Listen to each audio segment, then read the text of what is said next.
बिस्मिल्लाहिर्रहमानिर्रहीम। मेरा नाम डॉक्टर इमरान महमूद ख़ान है and I am working as senior demonstrator in pharmacology department of Faisalabad medical university. Our today's topic is disease modifying anti rheumatic drugs which are also called DMARDs.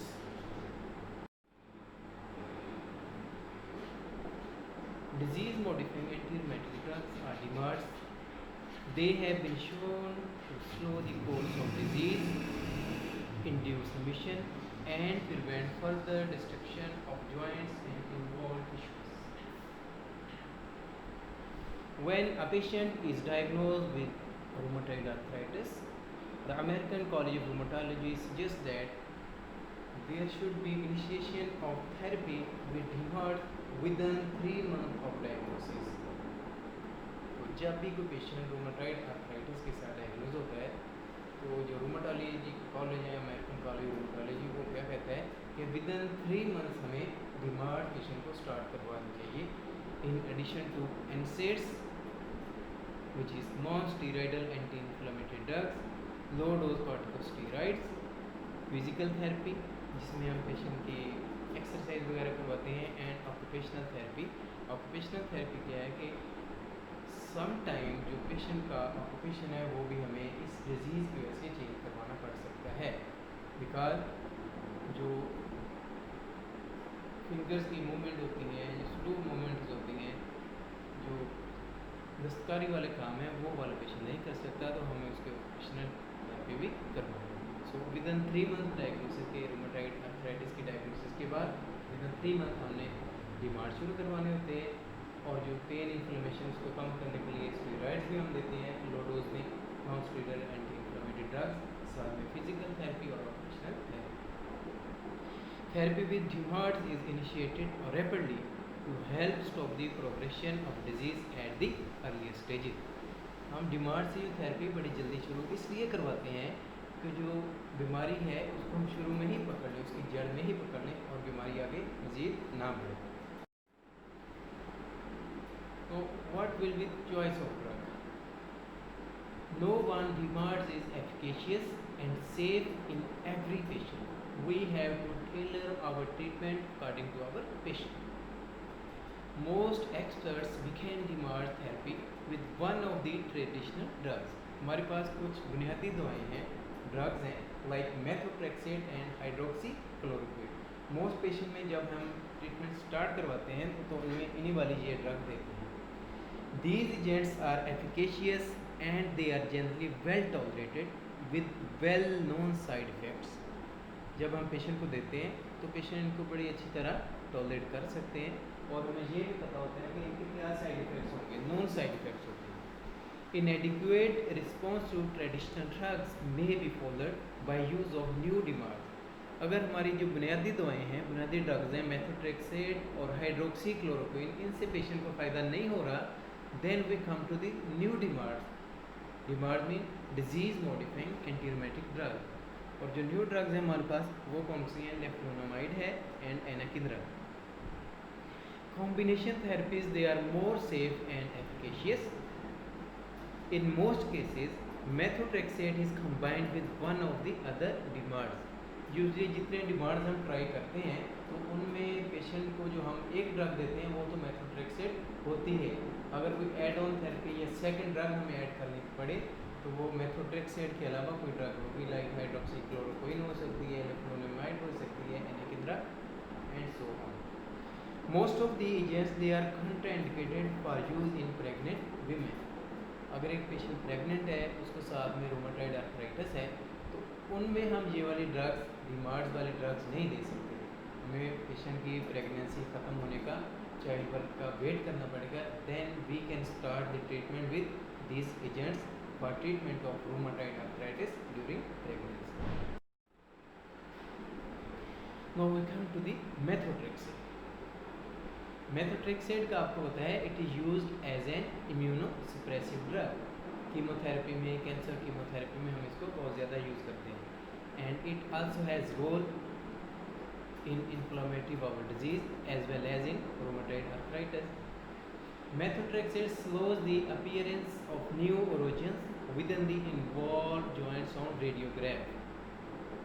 जब हम किसी patient को methotrexate start करवाते हैं तो जो joint की surfaces होती हैं, जो साइनोवियल मेम्ब्रेन होती है और उसके नीचे कार्टिलेज होती है, उसको जो डैमेज होता है, जो न्यू इरोजन जॉइंट के अंदर, जॉइंट मेम्ब्रेन के अंदर हो रही थी, उन इरोजन को ये कम कर देती है। जब हम पेशेंट का शुरू में एक्सरे करवाएंगे, ट्रीटमेंट स्टार्ट करवाने के 4 to 6 बाद पेशेंट का एक्सरे करवाएंगे, तो जो जॉइंट इरोजन होती है वो कम हो चुकी होती है। Response to methotrexate occurs within 3 to 6 weeks of starting the treatment. जब हम किसी पेशेंट को ट्रीटमेंट स्टार्ट करवाते हैं तो उसका जो रिस्पॉन्स आना शुरू होता है वो 3 वीक्स के बाद आना शुरू होता है, ठीक है। अब ये नहीं होता कि हम पेशेंट को ट्रीटमेंट स्टार्ट करवा दें और अगले ही दिन पेशेंट को फ़ायदा हो जाए, ऐसे नहीं होता है। एटलीस्ट 3 वीक्स पेशेंट को वेट करना होता है। 3 वीक्स के बाद आहिस्ता आहिस्ता इसका इफेक्ट आना शुरू होता है और मैक्सिमम 6 वीक्स भी लग सकते हैं। जैसे कि मैंने आपको पहले बताया, mostly methotrexate it is used as an immunosuppressive agent. The other DMARDs they can be added to methotrexate therapy if there is partial or no response to maximum doses of methotrexate. Patient को शुरू में हम methotrexate देंगे, अगर methotrexate से patient को कोई effect नहीं आता या बहुत कम इफेक्ट होता है तो फिर हम क्या करते हैं कि दूसरी DMARDs हम पेशेंट को स्टार्ट करवा सकते हैं। Doses of methotrexate required for treatment of this disease they are much lower than those needed in cancer chemotherapy. अब DMARD में जो हम मेथोट्रेक्सेट की डोज पेशेंट को देते हैं वो बहुत ज़्यादा कम होती है। यूजली हम वंस वीकली 2 टैबलेट पेशेंट को देते हैं, और जो कैंसर कीमोथेरेपी उसमें तो हमें डेली बेसिस पे मेथोट्रेक्सेट पेशेंट को देना पड़ता है। सो इनकी जो डोज है मेथोट्रेक्सेट की रूमेटॉइड आर्थराइटिस में जो पेशेंट हम यूज़ करवा रहे हैं they are very very low. It is given once a week and the adverse effect they are minimized. क्योंकि हमें हफ्ते में एक दफ़ा देनी पड़ती है तो उसके साइड इफ़ेक्ट्स भी इसलिए कम होंगे। The most common side effects which are observed after treatment with methotrexate they are mucosal ulceration and nausea. या तो पेशेंट का जो म्यूकोजा है उसकी अल्सरेशन हो सकती है, म्यूकोजा जो माउथ के अंदर होता है, या फिर पेशेंट को नोजिएटेड और वोमिटस फीलिंग हो सकती है। टेकिंग ल्यूकोवोरिन वंस डेली, हम क्या करते हैं कि जब पेशेंट को मेथोट्रेक्सेट देते हैं साथ में ल्यूकोवोरिन या फॉलिक एसिड भी पेशेंट को साथ ही देते हैं। जब ये फॉलिक एसिड पेशेंट को या ल्यूकोवोरिन मेथोट्रेक्सेट के साथ हम पेशेंट को देते हैं उससे क्या होता है, जो सिविरिटी ऑफ एडवर्स इफेक्ट है वो बहुत ज़्यादा कम हो जाती है। Now we come to the leflunomide. Leflunomide, it is a drug that inhibits the enzyme which is called dihydroorotate dehydrogenase, DHODH, dihydroorotate dehydrogenase. Activated proliferating lymphocytes, they require constant DNA synthesis for their proliferation. Dihydroorotate dehydrogenase, it is necessary for pyrimidine synthesis and ultimately DNA synthesis. After biotransformation, leflunomide becomes a reversible inhibitor of dihydroorotate dehydrogenase. जब patient लेफ्लुनोमाइड देता है तो biotransformation के बाद जो इसका metabolite बनता है, it becomes N reversible inhibitor of this enzyme.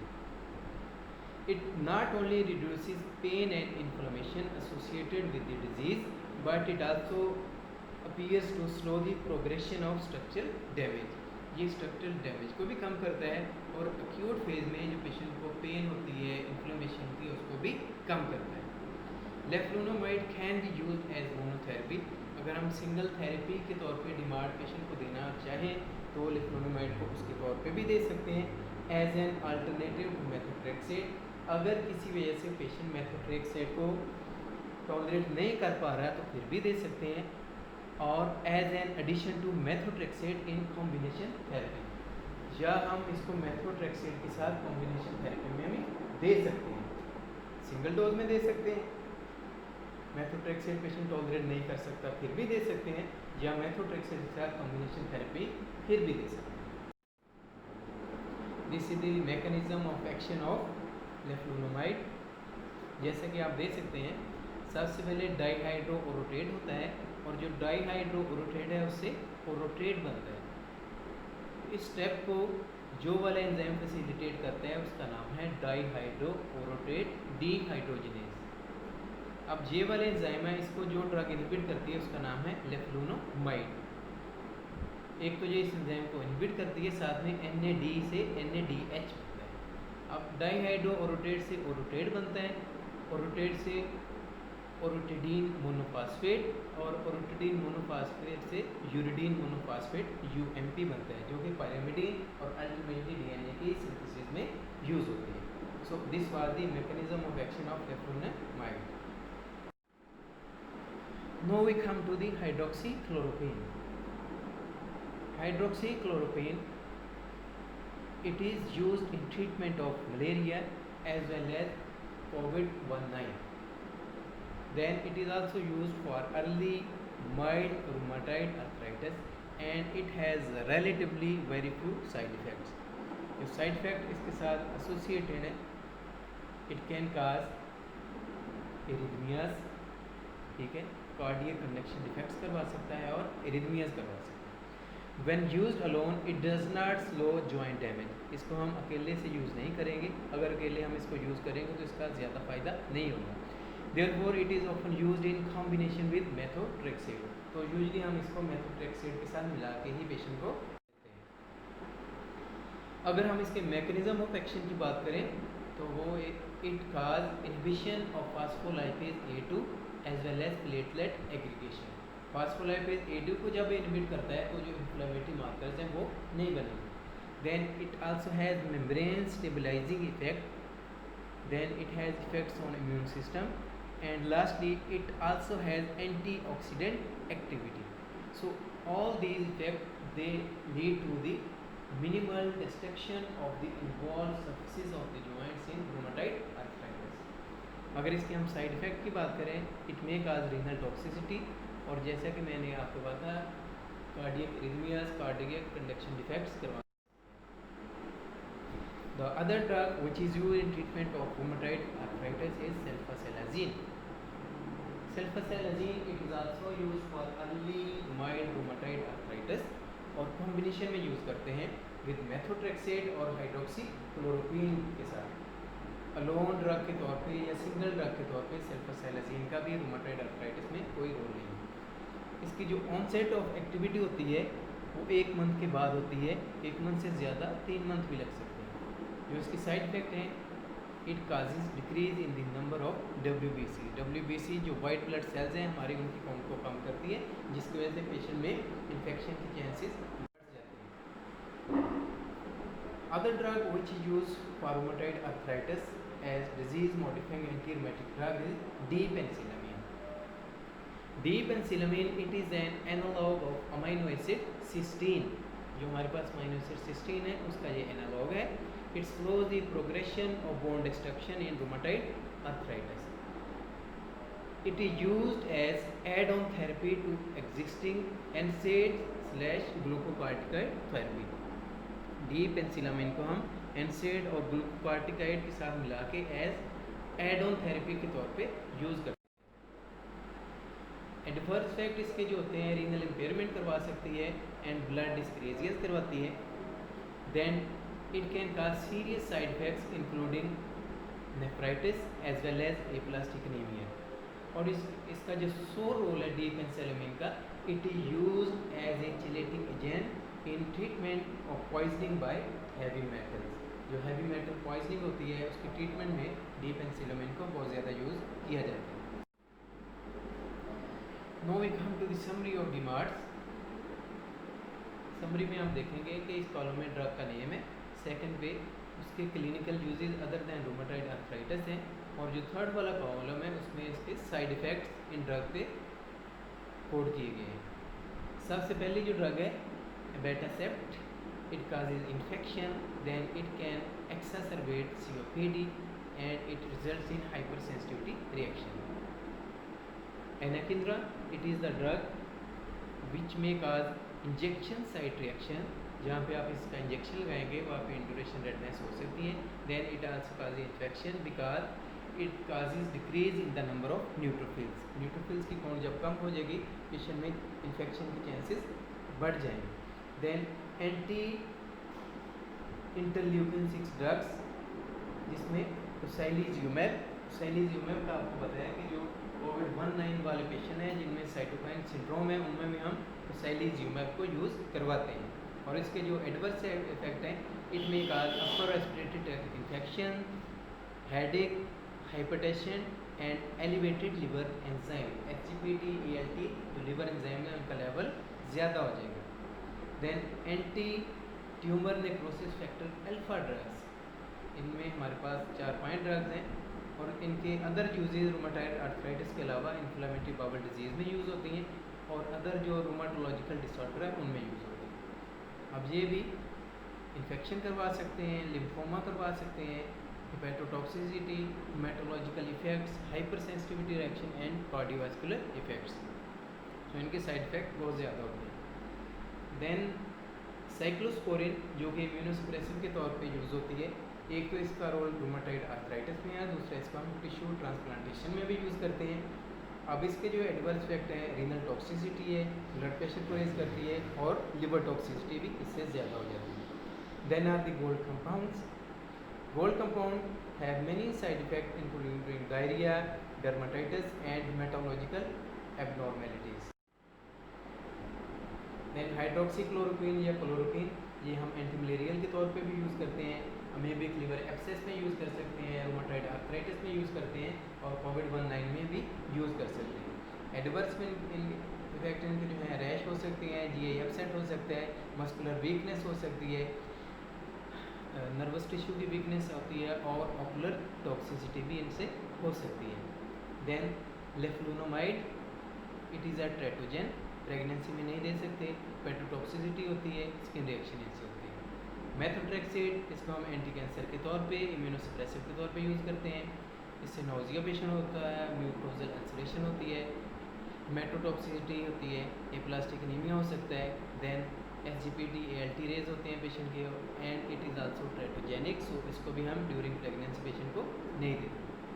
पेंसिलामिन, डीपेंसिलामिन, एक तो इसको चिलेटिंग एजेंट के तौर पे यूज़ होते हैं, दूसरा रूमेटॉइड आर्थराइटिस की ट्रीटमेंट में यूज़ करवाते हैं। इसके भी बहुत ज़्यादा साइड इफ़ेक्ट हैं। जब पेशेंट इनको लेते हैं उसमें प्रोटीनयूरिया हो सकता है, डर्माटाइटिस हो सकता है एंड सर्टन हेमेटोलॉजिकल एबनॉर्मेलिटीज़ हो सकती हैं। Then rituximab, it is use in non Hodgkin lymphoma and rheumatoid arthritis. अब इसके जो साइड इफ़ेक्ट होते हैं, इन्फ्यूजन साइड रिएक्शन हो सकता है, rash, infection and cardiotoxicity. Then sulfasalazine, इसको इन्फ्लेमेटरी बाउल डिजीज़ में और रूमेटॉइड आर्थराइटिस में यूज़ करवाते हैं। इससे भी पेशेंट को रैश हो सकता है, डिजीनेस, वर्टिगो, पेशेंट को चक्कर आ सकते हैं और ल्यूकोपीनिया, WBCs, उनका काउंट कम हो जाएगा, जिसकी वजह से पेशेंट में become prone to infection. So this was all about the summary of DMARD.